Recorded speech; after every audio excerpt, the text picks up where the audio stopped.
Everyone, good morning. দেখো কি সুন্দর আবহাওয়া, একদম রৌদ্রোজ্জ্বল পরিবেশ, যথেষ্ট গরম, তবে দেখতে কত সুন্দর লাগছে আকাশটা। আর আমি কিন্তু সকাল সকাল উঠে আমার কাঁচা ধোয়া বাসন মাজা কমপ্লিট। এই যে কালকে তো সারাদিন ধরো গরমের মধ্যে পোশাক পরেছিলাম, যখন বেরিয়েছি তখন থেকে রাত্রি 12টা অবধি। তো তাই কিন্তু সকাল সকাল উঠেই গিয়েছি তোমাদের দাদাভাইয়ের জামা কাপড়, আমার জামা কাপড়, সোনামার জামা কাপড় কেচে দিয়েছি। আর এখানে এই কম্বলটা হচ্ছে একটু রোদে দিয়ে দিলাম, রোদ খাওয়ানোর জন্য। কোথায় যাচ্ছ তুমি? আলো কথা বলছি, আলো জ্বালাচ্ছি, কোনো কিছুতে ওরকম ভাঙছে না, ওই জন্য তাড়াতাড়ি যাবো। দোকান থেকে একটু ডিম আনতে যাব, ডাল আনতে যাব। কি হাওয়া! আসো তো। দেখো মামামের জন্য ডিম সেদ্ধ করে নিয়েছি, মানে ওকে একটা দেবো। আর এখানে সেদ্ধ ভাত, গোবিন্দভোগ চাল দিয়ে আলু দিয়ে। তো সোনামাকে এটা খাওয়াবো। আর হচ্ছে একটু মানে বেশি পরিমাণে দেখতে পাচ্ছ, তার কারণে আমরাও মানে একটুখানি দুগাল করে ভাত খেয়ে নেবো। ইচ্ছে করছে একটুখানি গোবিন্দভোগ চাল দিয়ে সোনামাকে যেরকম খাওয়াই ওই ভাতটা একটু খেতে। তো সেই জন্য অল্প একটু করে, তারপর আমরা আবারও 1 ঘন্টা 2 ঘন্টা পর যেরকম ভাত খাই সেরকম খেয়ে নেব। তো চলো ডিমগুলো ছুলে নিই আগে। একটা মাকে যে কি পরিমাণে ধৈর্যশালী হতে হয় সেটা মানে একটা মানে মেয়ে যখন বিয়ে হয়, মা হয়, বাচ্চাদের মানুষ করে, তখনই সেই সময়টা আসে, তখনই বোঝা যায়, তাই না? এই যে জাস্ট এইরকম এইটুকু এক একটা গরসের জন্য পুরো খাবার মানে 1 ঘন্টা 1.5 ঘন্টা ধরে বসে খাওয়ালাম।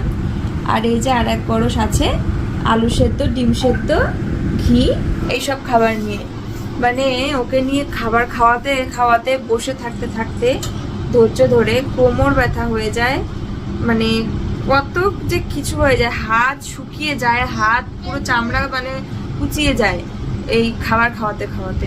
আর মানে কি বলবো, মেয়ের মুখেও শুকিয়ে যায় খাবার, মানে এইরকম অবস্থা। তো চলো শেষের দিকে চলে এসছি আমি। আমার মানে এবারে মানে এমনটা না যে সারাদিনে একবার কষ্ট করে খাওয়াও তুমি, একটা বাড়িতে সারাদিনে না, প্রতিটা বেলায় বেলায়, সকালে, রাতে, দুপুরে এরকম করে খাওয়াতে হয়। যেগুলো পাতলা খাবার, সুজি, একটু দুধ বা এই ধরনের জিনিসগুলো তো তত টাইম লাগে না। এই যে ভাত খাওয়ানোতে বাবা রে বাবা, কি বলবো, 1 ঘন্টা 1.5 ঘন্টা, নিম্নে 40 মিনিট 45 মিনিট এরকম সময় লাগে খাওয়াতে। ভীষণ ধৈর্যশালী হতে হয় সত্যি। একটা মেয়ে যখন মা হয় অনেক ধৈর্য লাগে তার শরীরে বাচ্চাকে খাওয়াতে গেলে। সবার হয়তো বা সমান না ব্যাপার, কিন্তু মনে হয় বেশিরভাগ বাচ্চাদেরই এরকম অবস্থা হয়। দেখো বাইরে চলে গেছে, আবার টেনে আনবো, আবার খাওয়াবো। কাজ করছিলাম আর মেয়েকে ঘুম পাড়ানোর চেষ্টা করছিলাম, তারপরে যাই হোক ও এখন ঘুমালো না। আর সোনামার কাছে মা রয়েছে, তাই ভাবলাম এই সুযোগে আমার বাইরের কাজগুলো সেরে স্নানটা সেরে আসি। তাই এখন উঠোনটা ঝাড় দিয়ে নিচ্ছি, কারণ খুবই হাওয়া হচ্ছে বাইরে, সেই কারণে খুব নোংরা হয়ে যাচ্ছে। আমি সকালে যদিও একবার উঠোন ঝাড় দিয়েছিলাম, তারপরেও দেখো কত নোংরা পাতা টাতা পড়েছে। তাই আরও একবার উঠোনটা ঝাড় দিয়ে নেব, তারপরে বাইরের টুকটাক যে কাজকর্মগুলো মানে নোংরা কাজকর্মগুলো সেগুলো কমপ্লিট করে নিয়ে স্নান করব, স্নান করে নিয়ে মেয়েকে খাওয়াবো। আর তারপরে ওকে ঘুমও পাড়ানোর আছে। তো চলো, এই যে উঠোন ঝাড় দেওয়া হয়ে গেল। এখানে প্রচুর পাতার পেয়ারা গাছ থেকে খুব পেয়ারা পড়ছে, পাকা পাকা পেয়ারাগুলো পড়ে খুব নোংরা হয়ে যাচ্ছে, পেয়ারা খাওয়াই হচ্ছে না, জানো তো এরকম। তো তারপরে এই যে এই ঘরে একটা এঁঠো বাসন ছিল, আর কিছু এঁঠো বাসন আমি কলতলায় অলরেডি রেখে দিয়েছি। তো ঝটপট করে বাসনগুলো মেজে নেব। আর দেখো মানে এখন তো দুপুরবেলা, পিছন থেকে কি হারে রোদ আসছে, মানে এই রোদে 5 মিনিট বসে থাকা মানে মাথা ঘুরে পড়ে যাওয়ার মতন অবস্থা হয়ে যায়। তো খুবই কড়া রোদ ছিল, মাঝে মাঝে একটু মেঘলা করছে, আর আমি ভাবছি যে আমার বাসন মাজার সময় কেন ওরকম মেঘ করলো না। তো তারপরে দেখো আমি স্নান টান করে চলে এসেছি। আর আমি স্নান সেরে কিন্তু আমি মানে ঘরে গিয়ে আয়নায় মুখ দেখে একটু ক্রিম লাগিয়ে সিঁদুর পরে চুলটা আঁচড়াবো, সেই সময় পাই না, ভুলেও যাই যে নিজের দিকে তাকিয়েছি কিনা। তো আগে আমি চলে এসেছি মেয়ের খাবারটা করে নিতে, কারণ ওকে খাওয়াবো। তো এই যে চলে আসলাম এখন অনেকটা সময় পর, আর কিন্তু স্নান টান করে নিয়েছি, মেয়েকে ভাত খাইয়ে স্নান করিয়ে তারপরে ভাবছিলাম যে তাড়াতাড়ি দেখি ঘুম পাড়ানো যায় কিনা। তারপরে তো মেয়েকে তখন ঘুম পাড়ানো হয়নি, তাই মা খেলছিল ওর সঙ্গে, তাই ভাবলাম সেই সুযোগে কাজ বাজগুলো, বাইরের কাজ টাজগুলো সব সেরে নিই। তারপরে এই যে আবার খাওয়ালাম, খাইয়ে এখন দেখি ঘুম পাড়াবো। ওর ঘুম পেয়ে গেছে এখন। তো চলো আবারও পরে আসছি। আর আমি না এখনো খাওয়া দাওয়া করিনি, ভাত খাইনি। সকালবেলা মেয়ে সেদ্ধ ভাত করেছিলাম, ওখান থেকে একটু খেয়েছিলাম, আকাশকেও 2 গাল দিয়েছিলাম। তারপরে ও দুপুরে ভাত খেয়েছে পরে, তারপরে ও গেছে আবার ডাক্তার দেখাতে একটু, কিন্তু আমার এখনো খাওয়া হয়নি। তো ওকে ঘুম পাড়ি, তারপরে খাওয়া দাওয়া করবো। চলো দেখো মেয়ের কাণ্ড, একা একা বিছানায় উঠছে, বুঝেছো? উরি বাপরে, উরি উরি বাবা রে, হ্যাঁ হ্যাঁ এই তো, ওমা পারছে তো, তুই পারলি? হাই ভগবান, ভাবা যায় এই দেখো এখান থেকেও খাটে উঠে গেছে। আমি এটা মানে এক্সপেক্টই করিনি, আমি ভাবতেই পারিনি। আমি জানি না এই বয়সে এটা সম্ভব কিনা। আমি যেহেতু জানি না বা আমার এখন অবধি হয়নি দেখা যে সোনামা আজ পর্যন্ত কোনোদিনও নিচের থেকে উপরে উঠতে পারেনি, তো এটা আমার কাছে ভীষণ মানে ইয়ে লাগলো। তোমরা অবশ্যই জানিও ব্যাপারটা, মানে ওর এই বয়সে খাট থেকে নিচে নামতে গেলেও ও পড়ে যায় আর কি, নাগাল পায় না। সেই মানুষ নিচ থেকে কত উঁচুতে পা তুলে উঠে পড়লো। পারলি মা? ওরে বাবা রে, এবার আমাকে তুলবা? উড়ি বাবা, নাকি নামবা? না না উপরে চলো, ঘুমাবা, চলো চলো চলো। এইভাবে নামতে নেই, তোমার মনে নেই? তুমি তো ছোট্ট ছিলা, তখন থেকেই তো কায়দা করে নামতে জানতো, এখন আবার বেশি পাকামি করে নামতে পারার নাম। ডান ডান মানে স্টার্ট, কে বলে 1 2 3 স্টার্ট, সেটা বলে 1 2 ডান।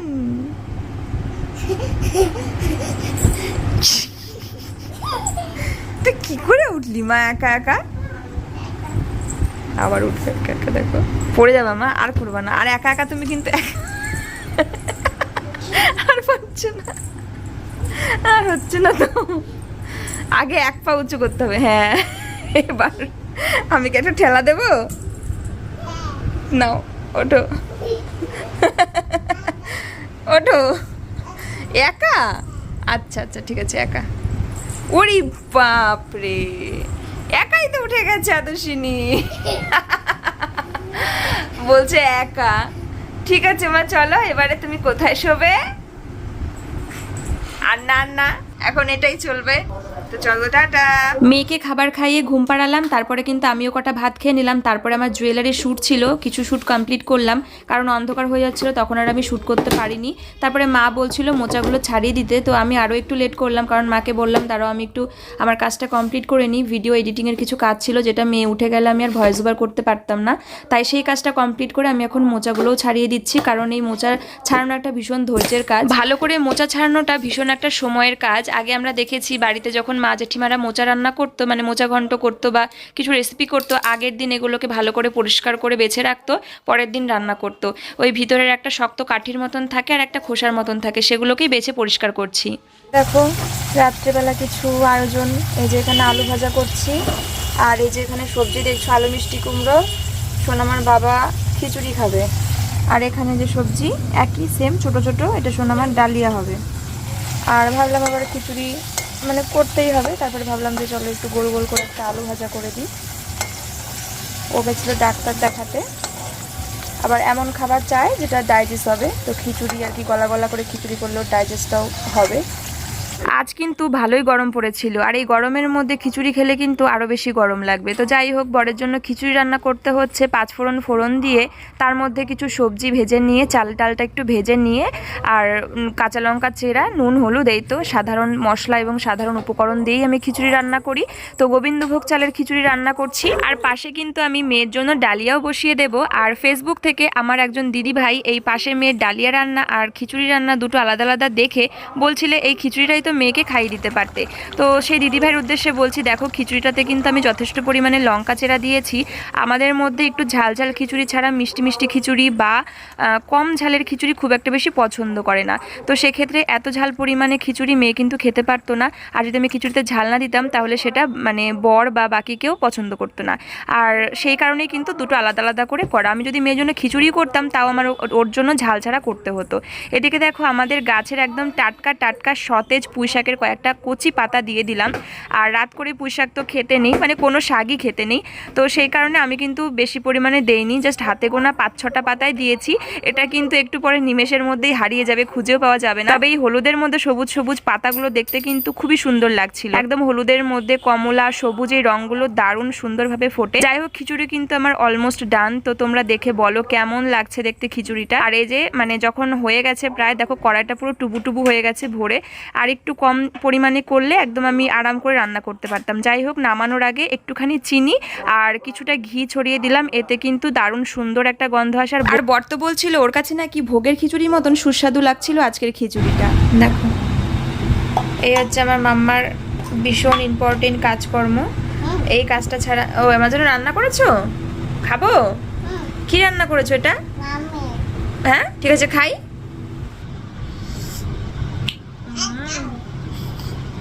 কি টেস্টি হয়েছে। ওইটা ওই দেখো নিখুঁত করে ঢালে। কিছু কিছু সময় একটু তাড়াহুড়ো বেশি হয়ে যায়, তখন আবার পড়ে যায়। তো হ্যাঁ খাও। আবার খাবো? আবার ওই গ্লাসে করে? এটার মধ্যে আবার কি রান্না করলা? এটার মধ্যে মাম? এরকম জলের মতন মাম হয় নাকি? দুধু? আচ্ছা আচ্ছা, তাহলে খাই খাই। খাবো? ও বেবি খাবে? আচ্ছা খেয়েছো? ঠিক আছে আরো রান্না করো ভালো করে, টেস্ট হয় যেন। হ্যাঁ চামচ দিয়ে একটু নাড়তে হবে তো। হ্যাঁ ওটার মধ্যে চামচ ঢুকবে না তো, ওই বড় পাত্রের মধ্যে নিয়ে তারপর ও সরু পাশ দিয়ে ঢুকাচ্ছে, ওই জন্য দেখো কত বুদ্ধি। চামচ দিয়ে ওটা ঢুকবে না জন্য সরু সাইডটা দিয়ে চামচটাকে সরিয়ে নাও, তারপরে ঢালো। হ্যাঁ অনেক বুদ্ধি মাথায় তোমার। বাবারে এ কাপ থেকে ও কাপে ঢালে, মানে জল যে ওর কি প্রিয় জিনিস মেয়েটার। পা ছড়িয়ে দিয়ে দেখো জল দিয়ে মানে ওর রান্না হচ্ছে। ওর আমি বলছি কি করছো, ও রান্না করছে নাকি, তাও আবার মাম ভাত। ওর শুকনো কোনো খাবার দিয়ে মাম ভাত রান্না না ওর। নেব? আচ্ছা এই যে কি এটা মাম, এরকম তরল মাম হয়? থাক থাক তুমি খেয়ে নাও মা, মুখে খাবার নিয়ে কথা বলতে নি, খাও। সরি রান্না করো। আর এই যে মামামের জন্য ডালিয়া। তো তোমার দাদা ভাই আসলো, আমাদের ও বাড়িতে গেছিলো, আবার ও কৃষ্ণনগর গেছিলো ডাক্তার দেখাতে, তারপরে আবার আমাদের বাড়িতেও গেছিলো। আমার বাবার আবার খুব মানে যন্ত্রণা হচ্ছিল, 2 দিন 3 দিন খুব কষ্ট পেয়েছে। দিয়ে আমরা আবার কৃষ্ণনগর মামার বাড়ি গেছিলাম সেই দিন থেকেই। এবার তখন যদি আমরা এখানে থাকতাম একটা না একটা কিছু ব্যবস্থা হতো। এবার হচ্ছে একটা ইঞ্জেকশন, মানে প্রচণ্ড কষ্ট হলে বাবাকে একটা ইঞ্জেকশন দিতে হয়, তো সেইটা আর কি নিয়ে যাওয়া, আর সবাই ওটা দিতে পারে না, তো সেই ব্যবস্থাটা করা হয়ে ওঠেনি। তবুও গতকাল ব্যথাটা একটু কমেছে, মানে আজকে একটা ওষুধ খাওয়ার জন্য, তাও সেই মেডিসিনটা আর কি ও আবার বাজার থেকে নিয়ে দিয়ে আসলো। আর একজন দাদা আছেন উনিও আর কি ওই ইঞ্জেকশনটা দিল। মানে একজন আমাদের রাধানগরে বাড়ি, কিন্তু কাজ এবং থাকা বেথুয়াতে মানে আমাদের বাজারের দিকে হয়, তো সেই জন্য আর কি একটু তাড়াহুড়োর ব্যাপার ছিল। তো আসলো, ফ্রেশ হবে তারপরে খাবে। খিচুড়ি তো আমি রান্না করে রেখেছি, অর্ধেক মনে হয় ঠান্ডা হয়ে গেল। তো গরম গরম যখন রান্না হয়েছে তখন আমি ভাইকে দিয়ে এসেছি টেস্ট করবার জন্য। এর আগেও একদিন আমি খিচুড়ি করেছিলাম গোবিন্দভোগ চালের, বাবা এসেছিল তখন, সেই দিনকার খিচুড়ির খুব প্রশংসা পেয়েছি। পড়ে গেল তো। তো আজকে জানি না কেমন হয়েছে, আজকে অত মানে একটু চাপাচাপি হয়ে গেছিলো রান্নাটা, দেখা যাক কি বলে তোমার দাদা ভাই।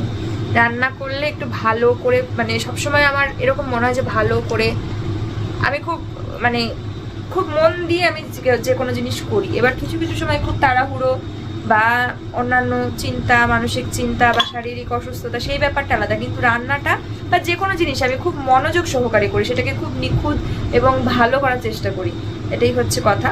তো দেখা যাক আজকে কেমন হয়েছে। খিচুড়ি রান্না করলাম, ডালিয়া রান্না করলাম, রান্না করেই সঙ্গে সঙ্গে মেয়েকে খাওয়ালাম, তারপর তোমাদের দাদা ভাইকেও খেতে দিলাম, আমিও একটুখানি খেয়ে নিলাম। আর রাতে আর ভাত খাবো না, একদমই খিদে নেই, যদিও আমি খিচুড়িটা খুবই অল্প পরিমাণে একটু টেস্ট করবার মতন করেছি। আর ভাইকেও একদম গরম গরম একটুখানি দিয়ে এসেছি যে কেমন লাগছে আজকের খিচুড়িটা, খেয়ে দেখো। তো তারপরে কিন্তু দেখো আমি গ্যাসটা খুব ভালোভাবে মুছে পরিষ্কার করে নিচ্ছি, তার কারণ সকালবেলা তা না হলে খুবই পিঁপড়ে ধরবে, আর নোংরা অবস্থায় রাখতে কিন্তু একদমই ভালো লাগে না, তাই একদম টেবিল আর গ্যাসটা খুব ভালো করে একদম সার্ফ দিয়ে জল দিয়ে ধুয়ে নিলাম। এই দেখো ড্রেস পরেছি আমি না। তো চলে আসলাম এখন ভিডিওটা এন্ড করতে। আর খাওয়া দাওয়া সেরে সোনামাকে আগেই খাইয়ে দিয়েছি, তারপরে কিন্তু একদম গ্যাস ট্যাস মুছে নিয়েছি, কারণ এত খাবার পড়েছে, খিচুড়ি পড়েছে। হ্যাঁ তাহলে পরে সকালবেলা দেখবো পিঁপড়ে, গ্যাসের টেবিলে শুধু পিঁপড়েরই বাসা, পিঁপড়েই মানে কোটি কোটি শয়ে শয়ে শুধু মানে লক্ষ লক্ষ কোটি কোটি পিঁপড়ে। আমি ওখানে আর কাজই করতে পারবো না, মানে কোনো থালা বাসন থাকলে সেটাকে আমি ধরে নিয়ে কলতলা যেতে পারি না, এত পিঁপড়ে থাকে। আর মোটা মোটা লাল পিঁপড়ে জাস্ট কামড়ে ফুলিয়ে শেষ করে দেয়। তো সেই জন্য সব থালা বাসনে মেজেছি, গ্যাসের টেবিলও ধুয়ে পরিষ্কার করেছি। আর ওর বাবাকে বলেছে তুমি একটু কষ্ট করে বিছানাটা করো, কারণ আমি পুরো শেষ, শরীরে আর এনার্জি নেই। তো ওইগুলো সেরে এসে আমি হাত মুখ ধুয়ে এসে নাইটি চেঞ্জ করেছি, এখন আমার ভীষণ ফ্রেশ লাগছে, ভাল লাগছে। আর এইদিকে বাবার মেয়ে তেলে তেলে করছে। মজা।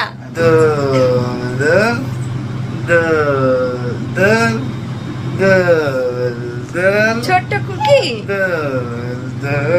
ছোট বলে বাবা, ওলে বাবা নো নো নো নো আর না। তো চলো গেটটা আটকে দিয়ে আসি বাইরের।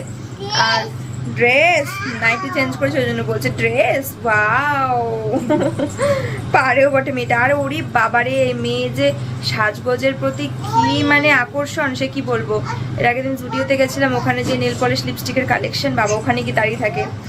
এর আর অন্য যে সমস্ত মানে সবাই যারা আর কি আছে পিপি আর কি পিপি টাইপের মানে পিপিদের মতন মিমিদের মতন, তো তাদের কাছে গিয়ে বলবে লিপস্টিকটাকে বলে আর কি কেমন করে যেন বলে, বলতে পারছি না, ঠোঁটে এরকম করে দেখায় যে এটা নেবো আর কি, মাখবো, মাখিয়ে দাও বা তুমি পরবে, এগুলো বলে। সে কি অবস্থা, সে আর দেখার মতন জিনিস আর কি।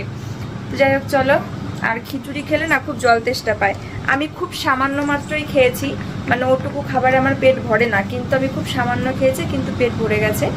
আর তোমার দাদাভাই খেয়েছে, ভাইকে একটু দিয়েছে, মানে খুব অল্প খেয়েছে কিন্তু পেট ভরে গেছে, আর খেতে ইচ্ছা করছে না কিচ্ছু, তাই ভাতও খাবো না। আর খিচুড়িও যে আরেকটু পরিমাণে খেলে যেরকম আমার মানে যতটুকু মানে পরিমাণে আমি খাই তা খেতে পারি না।